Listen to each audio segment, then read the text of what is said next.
di pusat pengajian imam daerah mau naik, wah itu HP supaya dikumpulkan. Itu saya, loh ini gimana kamu kok malah dirahasiakan gitu? Saya tidak boleh ngerekam. Saya tetap ngerekam, nggak boleh ditulis.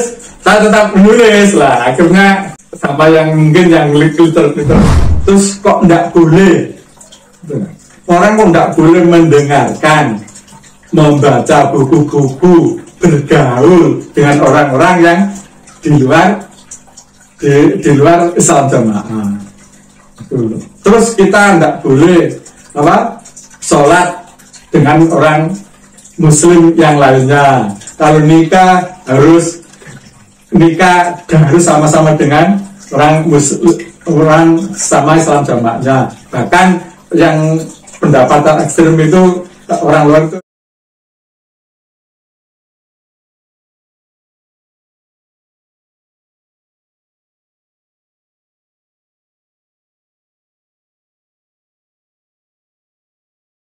Assalamualaikum warahmatullahi wabarakatuh.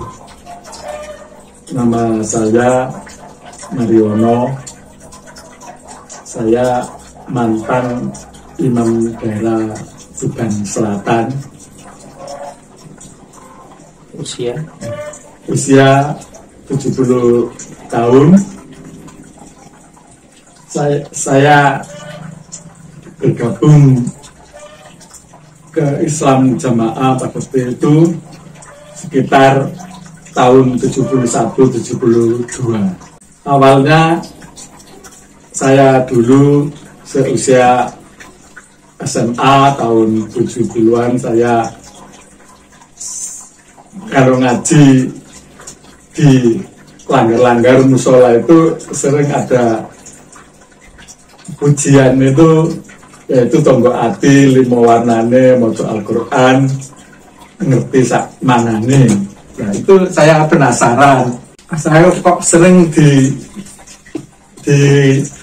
buat pujian tapi kok saat itu kok nggak ada ngaji Al-Quran maknane. Saya mau mencari, kebetulan yang punya langgar itu ngaji di desa Suko, di Masjid Suko Sidoarjo, pada Ustadz Bronto, Bapak Haji Bronto yang kebetulan mantan muridnya Pak Haji Nur Hasan.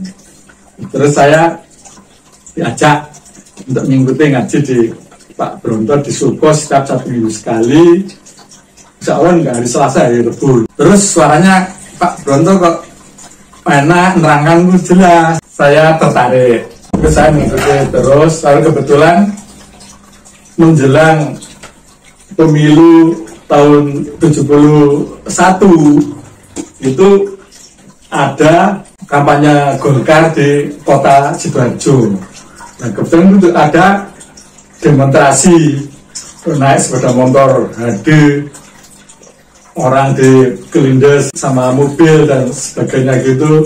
Terus malamnya di alun-alun ada tenaga dalam makan ular. Nah itu saya tertarik. Saat itu dianggap orang hebat dengan di Sidoarjo. Saat itu ya heboh. Kalau sekarang mungkin disebut viral gitu ya. Nah, terus setelah pulang ya heboh rame, orang buat perbincangan orang. Terus sama yang punya langgar, Pak Liput saya kalau manggil itu biasanya cerita itu adalah gurunya Pak Bronto, namanya Haji Ubaidah gitu. Nah kalau kamu ingin pinter ngaji dan bisa tenaga dalam ya belajar di itu gitu ya. Saya disuruh mencari, kebetulan di Jimbaran itu ada. Nah, saya ke situ. Nah saya saat itu sama Haji Bronto saya termasuk mengidolakan karena orangnya menerangkannya anak, terus kalem dan orangnya rapi, santun, kita saya tertarik. Nah, terus saya diberitahu sama Pak Liput tadi, Pak, saya punya pemikiran muridnya saja Nah, pinternya gitu, karena gitu, apalagi gurunya lah. Maka saya ingin tahu. Terus akhirnya saya gabung, nah, terus saya ikut itu ngaji di Seruni, nah, gitu, Seruni sampai sekitar tahun 76. Terus saya diangkat jadi pegawai negeri. Saya ditugaskan di Tuban. Nah, terus saya mulai gabung dengan itu, pada saat itu sudah namanya sudah Lemkari, karena di Tuban baru ada, dan saya di Tuban termasuk jadikan pengurus Lemkari pada waktu masih senat gitu. Saya jadikan wakil ketua senat di Lemkari itu. Terus saya memang aktif, semangat sekali di dalam Lemkari, dan saya sering menjadi utusan untuk mengikuti pertemuan-pertemuan ke Jakarta, ke Surabaya. Itu sering saya mewakili Tuban untuk saya ke sana. Terus saya dijadikan kiai kelompok, samping saya wakil ketua sana, jadi kiai kelompok, kiai desa. Terus sampai saya tahun 2004 saya dijadikan kiai daerah. Pada itu saya masih semangatnya, tapi setelah ada Marioso, nah, itu saya mulai goncang. Karena kenapa uang sistemnya seperti itu kok malah dihalalkan, didukung sama itu, sama pusat, sama dan semua orang mengikuti. Daerah lebih banyak orang-orang yang ngurusi titipan untuk investasi ke Marioso gitu, urusannya seperti itu. Terus akhirnya jadi jebol itu. Saya mulai guncang mulai dari Marioso itu. Terus kok saya sering setiap bulan ke pondok, ya saya lihat itu yang wakil 4 yang paling tertib ya Pak Mauludin. Kok tahu-tahu Pak Mauludin kok dinonaktifkan. Nah, saya tahu, terus saya bilang sama istri saya loh, Ustaz itu ngomong bersih-bersih kok dikeluarkan, dinantikan. Gimana saya bergoncang lagi. Terus ada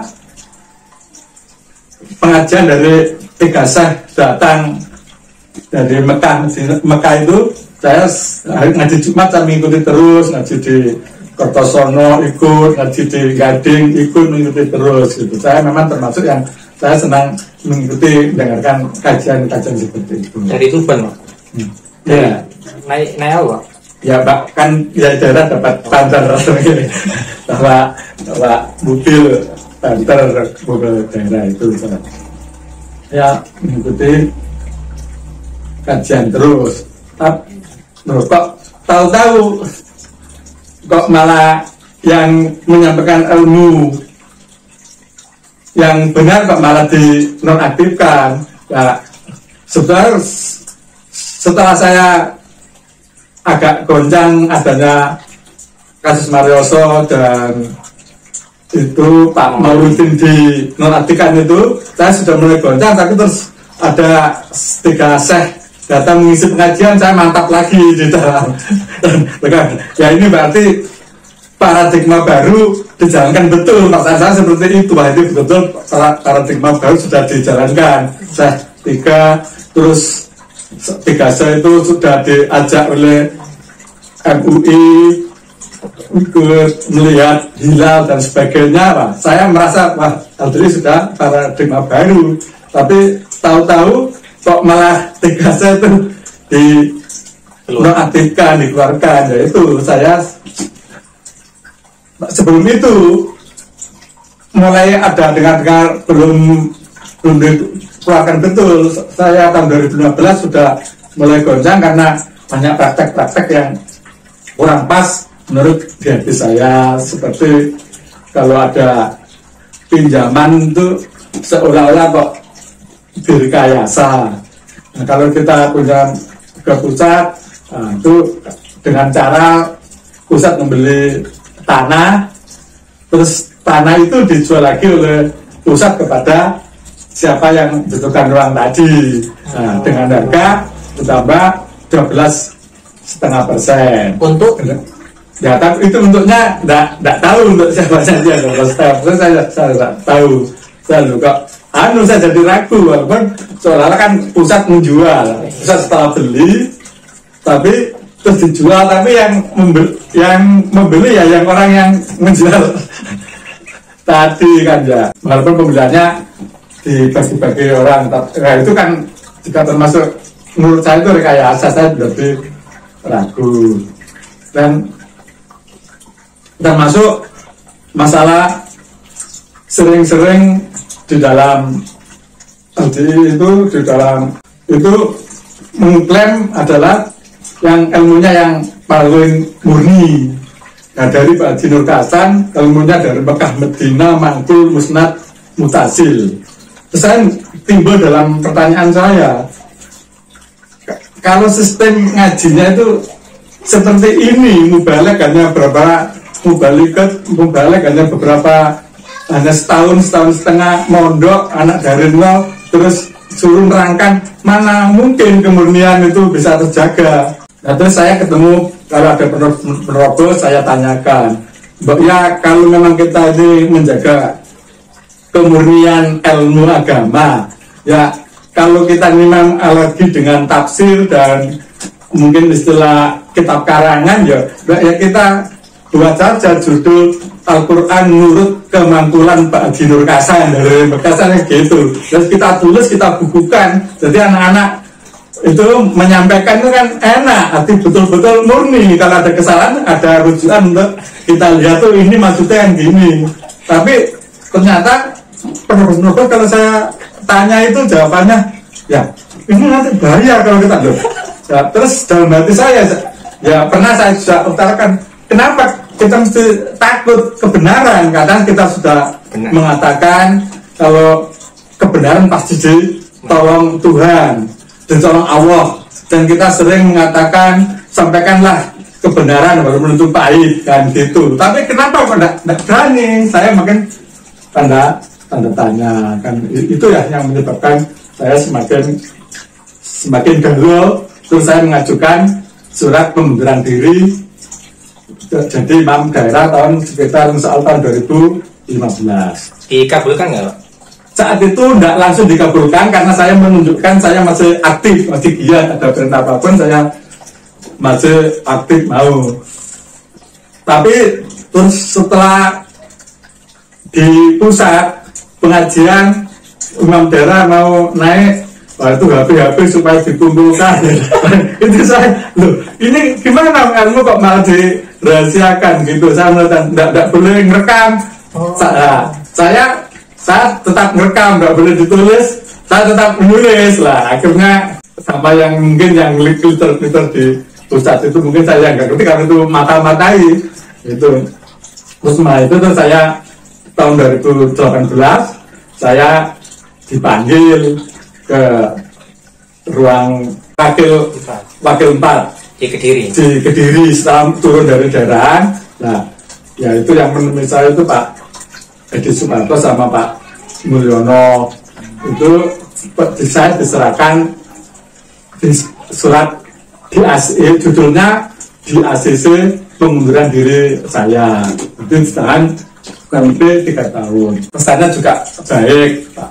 Ya beliaunya bilang ya semoga dengan tidak dapat jabatan bisa mencari jalan lewat jalan yang lainnya, mungkin bisa lebih tenang. Tapi terus terang-terangan Syekh Khalil bertiga itu dikeluarkan.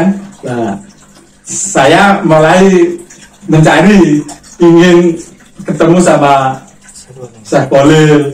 Saya ingin tabayun. Nah, terus ada kesempatan saya sama Pak Yai Disa saya, Pak Muazzin, saya sowan ke rumahnya Syekh Khalil. Itu saya panjang lebar itu. Nah, terus setelah itu ada buku takdil itu, nah itu saya perbanyak, saya bagi-bagikan kepada jamaah-jamaah itu yang saya itu saya berhubung tak ada berkenal itu, terus saya sama Pak Muasim dari desa dan Pak Muasim juga sama anak-anaknya itu saya sudah itu diumumkan kalau saya sudah beda. Saat itu memang masih dikatakan murtad, tapi terus lama-lama itu katakan beda kepahaman. Memang saat itu masih heboh-hebohnya istilah murtad, bisa tidak boleh bergaul nomor HP supaya diblokir dan sebagainya. Memang saat itu ya banyak yang taat, tapi seiring berjalannya waktu kok sekarang sama saya sama kembali baik semua gitu, termasuk sama keluarga saya. Kalau ketemu saya masih baik-baik, ada punya hajat saya juga masih diundang dan sebagainya. Ya, kalau saya tidak ngerti malah saya yang didatangi di Cak Salman. Nah, tapi kalau awalnya dulu memang saya betul-betul disingkirkan, tidak tahu itu strateginya, saya tidak tahu itu apa ada berubah pada, tapi rohnya itu sama saya semakin biasa, seolah-olah nggak ada masalah.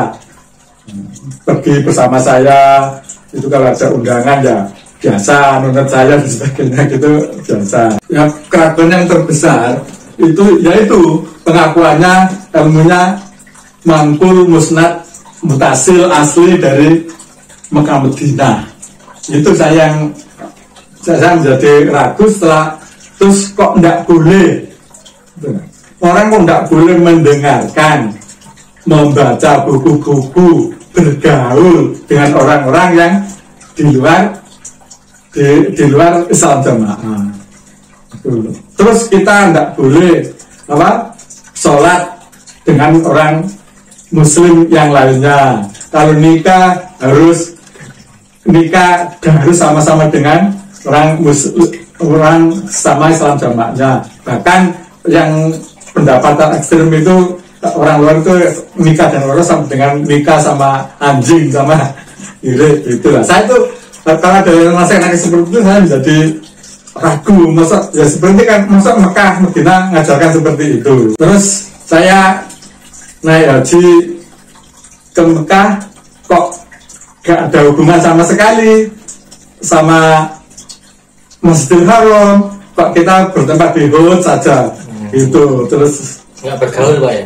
Nggak bergaul sama sekali dengan yang terutama yang katanya murni dari Mekah Madinah, dari Darul Qadis sana, tapi kok nggak ngerti, nggak ada hubungan sama-sama. Nah, saya jadi ragu. Yang itu termasuk yang jadi ragu lagi, di samping ilmunya tadi tidak bisa membuktikan mangkul musnad mustasil, katanya kita tidak boleh pakai kitab karangan, tapi kok semuanya saya lihat deh, ini kitab-kitabnya kok ngarang sendiri seperti kitab-kitab himpunan dan sebagainya, itu bisa dikatakan itu kitab bodoh, nggak ada penanggung jawabnya, hanya tulisan itu saja terus disampaikan. Kalau orang lain kan nggak bisa, nggak ada yang menanggung jawabnya, termasuk saya melihat makalah Cai, nggak ada penanggung jawabnya siapa yang menerbitkan dan sebagainya, termasuk teks itu yaitu nggak ada penanggung jawabnya di mana itu. Terus termasuk yang keduanya masalah infak persenan.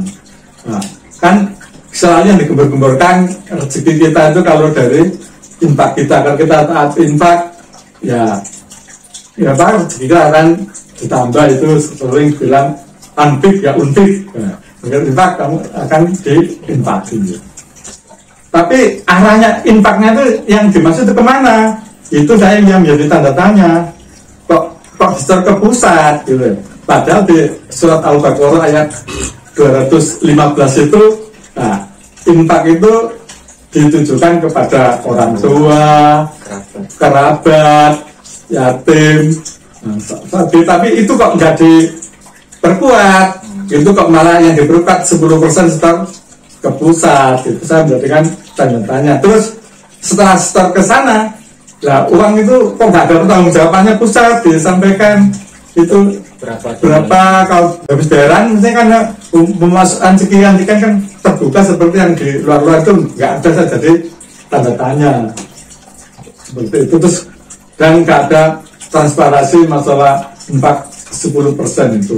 Awalnya dulu saya menganggap 10% itu saya masih awalnya itu tuh hebat itu apa Lemkari saat itu bisa menghimpun dana untuk pembangunan. Tapi setelah saya lama menjadi pengurus kok mau bangun masjid masih tarian dari rakyat sendiri, kelompok masih dari rakyat sendiri, desa dari rakyat kan habis itu uangnya kan gitu. Tapi ya saat itu saya selalu motivasi pada rakyat, tetap ya kalau kita keluar untuk sabilillah kita akan ditolong oleh Allah, itu saya masih memberikan motivasi seperti itu, walaupun dalam hati saya ada keraguan.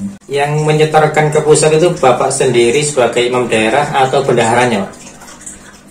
Awal-awal saya menjadi Yai daerah tahun 2004, sekitar 2004-2003 itu banyak yang setor itu Yai daerah sama KU-nya, terus banyak lebih dikuasai oleh KU daerah itu sendiri, KU tinggal mengikuti. Tapi saya tidak mau terlibat dari masalah uang, saya suruh wakil saya sama KU-nya yang store.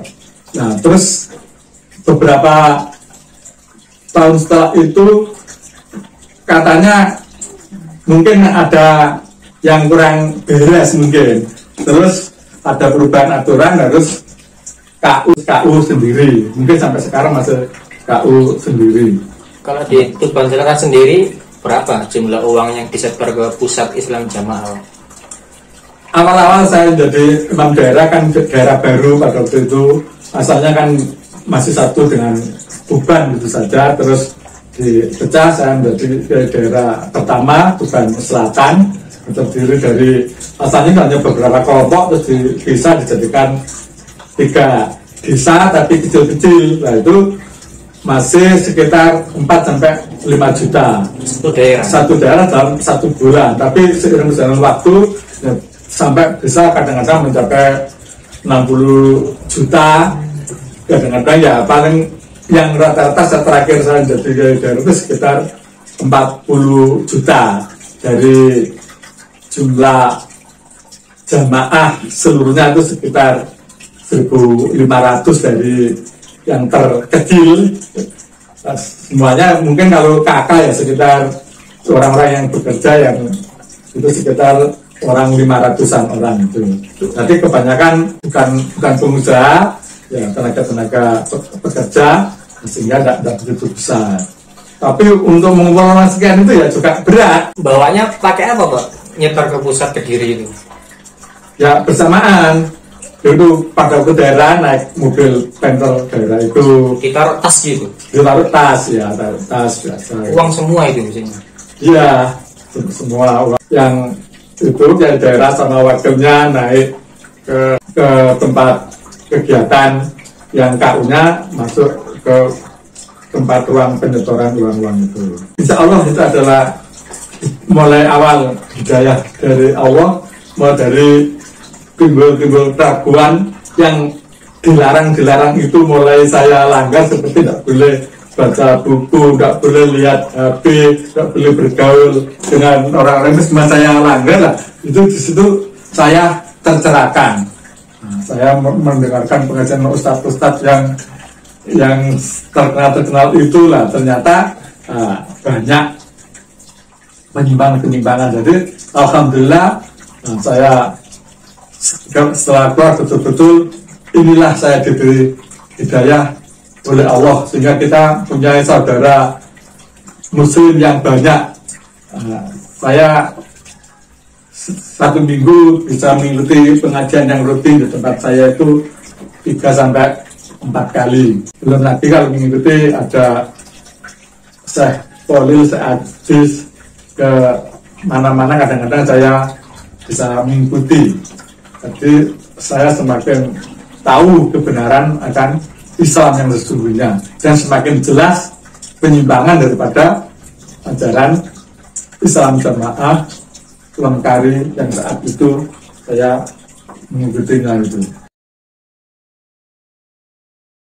Ya, seperti saya sampaikan tadi, awal-awal saya hijrah itu memang seperti perintah dari pusat, nomor HP supaya diblokir, ya boleh bergaul dengan saya dan sebagainya. Awalnya sebenarnya seperti itu, tapi ya tidak keseluruhan, terutama yang pengurus memang banyak yang memblokir.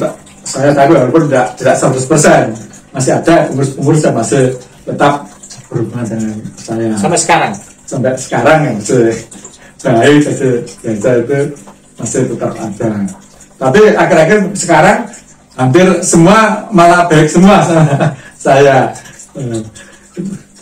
Ketemu dengan saya dan sebagainya itu sudah hampir biasa, nggak ada apa-apa. Bahkan kalau ada yang dari kelompok itu, saya malah dia dari pergi, saya dibawakan oleh-oleh, kasih bibit pisang, dikasih bibit kelengkeng, dan itu masih baik dengan saya.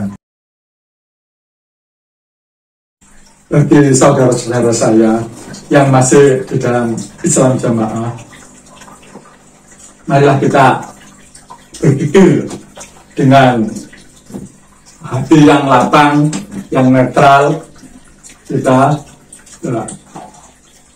bahwa apa yang telah kita amalkan di dalam Islam Jamaah itu betul-betul sangat menyimpang sekali, seperti pemahaman dalil yang untuk mengikat kita innaula islama ila bil jamaah. Nah, ternyata itu tidak pakai pengertiannya, tidak pakai rujukan sahabat dan para ulama-ulama dahulu. Dan pengertian-pengertian yang lainnya termasuk pengertian dalil, kita harus murni, mangkul, musnad, mutasil. Nah, ternyata itu ditanya mosok mangkul itu hanya Pak Haji Nur Kasanto saat itu, padahal kan mesti menurutnya kan banyak kalau betul-betul ngaji di Mekah Medina. Masa yang seperti Pak Haji Nur Kasanto satu orang itu yang benar menurutnya Umar Hamdan itu, dan bukti sanatnya itu kok ya tidak ada. Itu kita harus berpikir, kita harus meyakini memang ilmu itu harus mangkul, musnad, mutasil, bisa mangkul lah untuk kita benarkan lah untuk bisa berjamaah, harus berguru. Tapi kan muridnya Syekh Umar Hamdan kan tidak hanya Pak Haji Hasan, kan banyak sekali. Dan ternyata pengertian disampaikan di dalam Islam Jamaah sama sekali tidak sama dengan dari aslinya.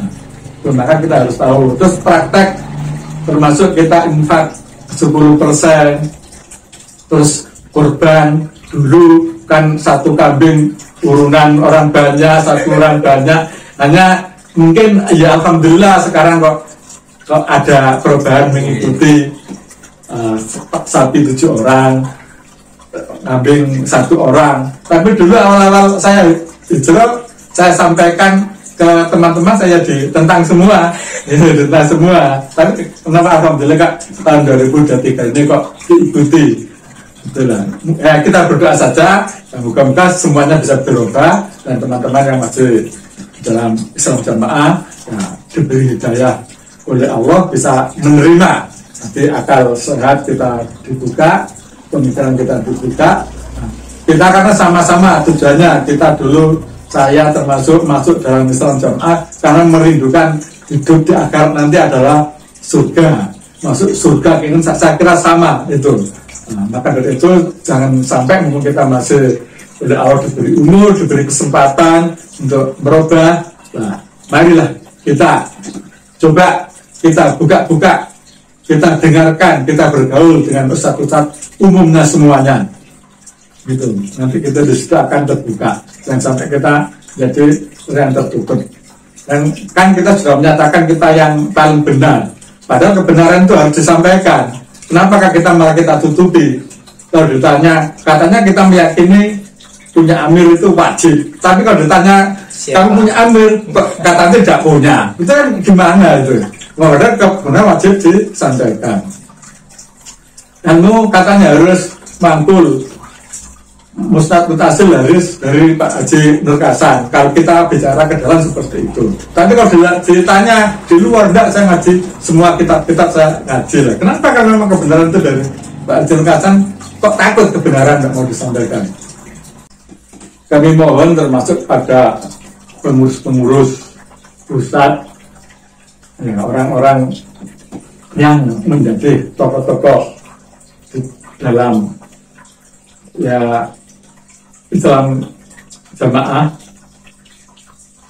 atau Jokam, marilah kita betul-betul mencari tahu, jangan sampai kita menanamkan artinya itu dosa, menanggung dosanya orang banyak karena apa yang telah kita sampaikan yang keliru, yang memanipulasi ayat-ayat Al-Quran, sehingga kita menyesatkan orang-orang yang tidak ngerti apa-apa.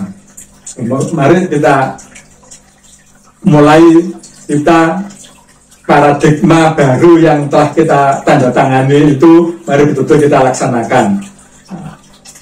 Itu nanti agar kita bisa terselamatkan, bisa cita-cita kita hidup bahagia di akhirat, bisa masuk surga, bisa tercapai. Dan kita dulu, kalau saya merasakan dulu saya betul-betul menyesatkan, ya, itu bisa untuk kuliah kita mempelajari yang benar-benar yang diperintahkan oleh Allah Rasul menurut pemahaman para sahabat, bukan pemahaman dari eksklusif katanya pemahamannya Pak Haji Nur Hasan sendiri yang ternyata nggak ada sambungnya dengan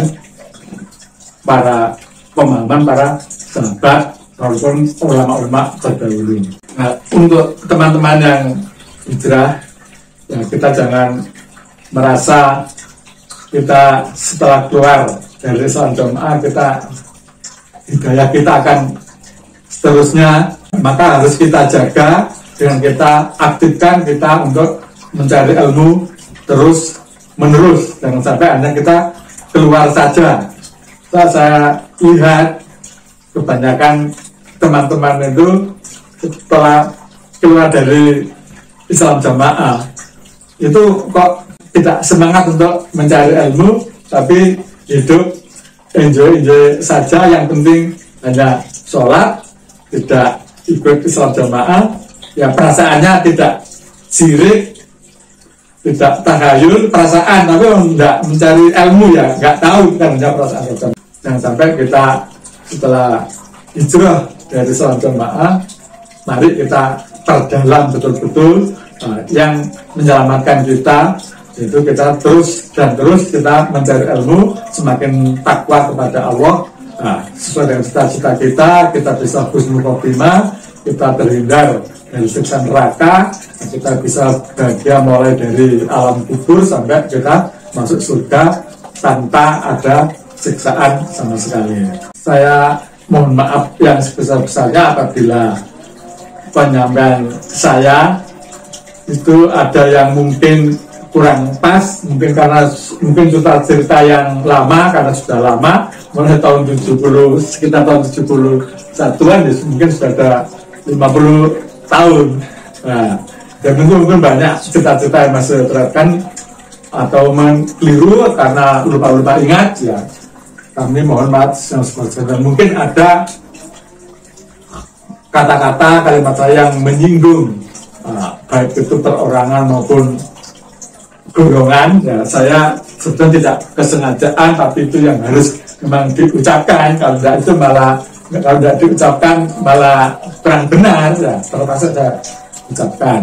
Saya juga mohon maaf yang sebesar-besarnya. Tujuan kita sama, yaitu kita ini ingin hidup bahagia di dunia sampai di akhirat. Saya kira cukup sekian yang bisa saya sampaikan, cukup sekian. Assalamualaikum warahmatullahi.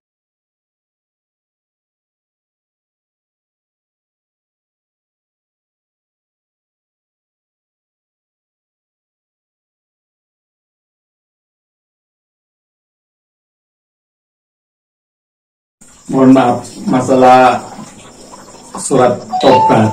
Memang walaupun saya dari daerah, tapi saya merasa itu enggak benar tobat kok diberitahukan kepada orang, sehingga saya kalau enggak yang paling kelihatannya penting sekali ya enggak saya baca, lebih yang tobat-tobat yang kecil-kecil gitu malah saya enggak saya baca. Dan biasanya memang amplopnya itu diisi uang sama, dan saya sendiri enggak pernah menentukan besaran kafaro. Memang saya sendiri sudah tidak yakin. Nah, tapi kalau ada yang anu ya saya masukkan ke Sabilillah gitu. Atau kas saya setorkan, kalau pribadi saya itu saya setorkan ke KU bendahara, ke KU ini menurut tobat, tapi isinya saya enggak. Ya saya sendiri caranya saya baca, kalau enggak sekiranya itu diketahui orang itu harus saya baca. Menurut Bapak sendiri gimana? Tobat kok ditulis itu maksudnya gimana? Nah ya itu saya menjadi pertanyaan, tobat kok diberitahukan pada orang, padahal kalau salah itu salah pada Gusti Allah, mintanya kepada Allah, tapi kalau salahnya kepada sama manusia, kepada manusia yang disalahi, kenapa harus dipersaksikan? Itu yang saya menjadikan ragu di situ. Pastikan orang yang tidak tahu jadi tahu. Ya kalau orang yang diberitahu itu amanah, kalau betul tingkat ya, daerah kan tidak amanah, ceritakan orang gimana kan, malah bukan aib orang. Dan sehingga saya tidak mau.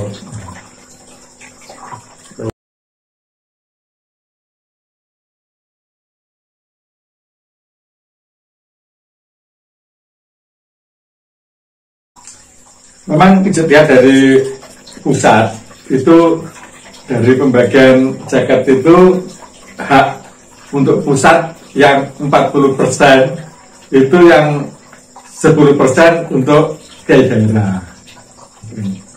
Sehingga saya sendiri juga satu yang kurang mantap merasa menerima uang itu. Tapi namanya saya manusia juga ya senang dengan uang, tapi tetap sebagian saya serahkan, saya berikan kepada orang-orang kelihatannya ya betul-betul membutuhkan. Tapi ya saya tetap ikut memakannya. Tapi dalam hati saya tidak yakin kok ada keputusan yang tidak berat kok malah menerima lebih banyak gitu. Itu yang menjadikan saya agak besar, hanya seperti itu. Kalau zakat pertanian di tempat saya memang banyak yang bertani, ya pembagiannya seperti dari pusat itu Dapat 10%. ya, tetap yang imam daerah mendapat jatah dari haknya pusat 40% dan menerima 10%. Tapi teman saya tidak tanya, tapi beliaunya cerita sendiri.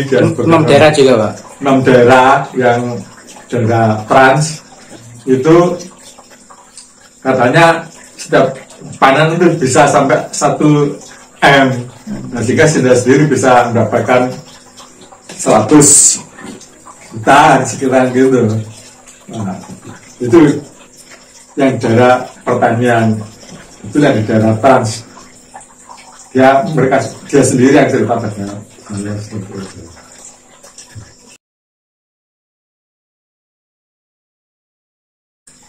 Ya terus saja saya saat itu, walaupun saya kedudukan saya sebagai daerah, tapi banyak hal saya sendiri yang tidak mantap, kurang merasa nurut hati nurani saya kurang pas gitu, sehingga saya tentang pembagian waris yang mangkulan dari pusat itu saya kok enggak enak gitu, sehingga saya serahkan kepada tim sendiri, dan saya sendiri jarang mengikuti, kalau hanya dilapori saja gini-gini saja ya. bilang ya memang saya sendiri juga tidak menguasai tentang waris, karena saya sendiri kurang mantap penjelasan dari situ, sehingga tim saya tidak ngerti cara anunya baginya itu untuk saya.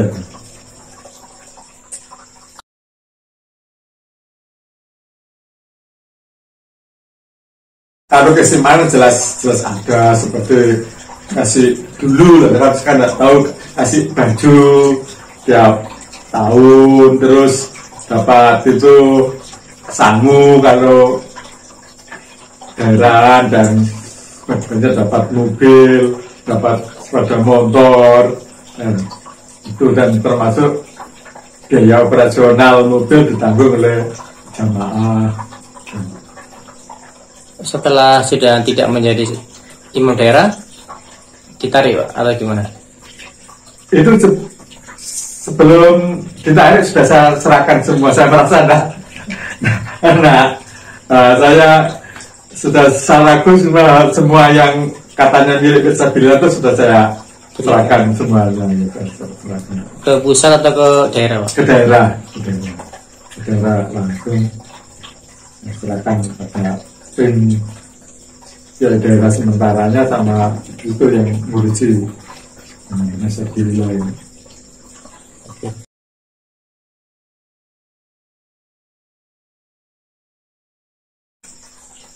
Ya, sebetulnya itu jawaban yang pasti ya orangnya sendiri, tapi insya Allah itu hanya perkiraan saya mungkin ya, karena kalau saya, menurut saya itu seandainya bukan karena iman, yaitu memang kedudukannya terhormat, banyak orang yang paling tidak itu dihormati orang, terus ada fasilitas yang lainnya itu, sehingga menjadikan nyaman dan nikmat merantau orang seenaknya. Itu katanya mungkin di situ yang menjadikan berat gitu. Kemungkinan di situ memang kalau tidak betul-betul ridho untuk mencari kebenaran, saya kira ya memang sulit untuk. Insya Allah semua orang itu mesti harga diri itu mesti ya sangat ditembakkan di orang dan sebagainya. Kelihatannya seperti itu, dan sebenarnya fasilitas ada.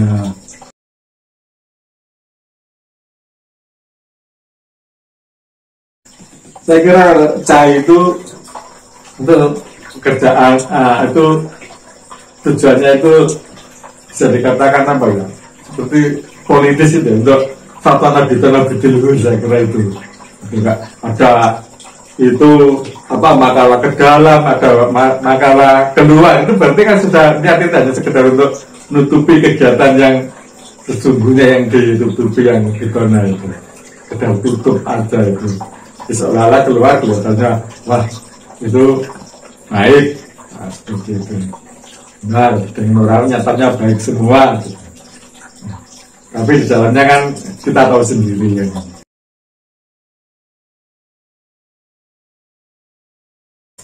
Nah, itu saya kira alat untuk menakut-nakuti orang-orang yang ada di dalam, karena orang-orang yang di dalam kan seperti katak dalam tempurung, jadi betul-betul merasa takut. Padahal setelah hijrah itu alhamdulillah ya sangat terbuka sekali, pikirannya sangat terbuka, terutama pikiran kita tidak terbelenggu, dan kita tahu kebenaran, tidak seperti bebek yang ikut, yang engon, tidak seperti itu. Kita punya kebebasan untuk berpikir menurut ya nalar manusia yang sesungguhnya, bukan nalar yang terbelenggu.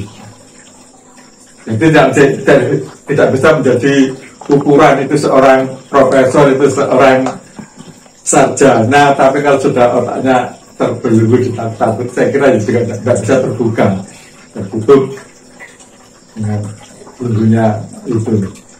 Tapi walaupun orang mungkin tidak berpendidikan umum yang tinggi, tapi kalau nalarnya mau berpikir bebas, diberi kebebasan, itu insya Allah bisa berpikir dengan jernih.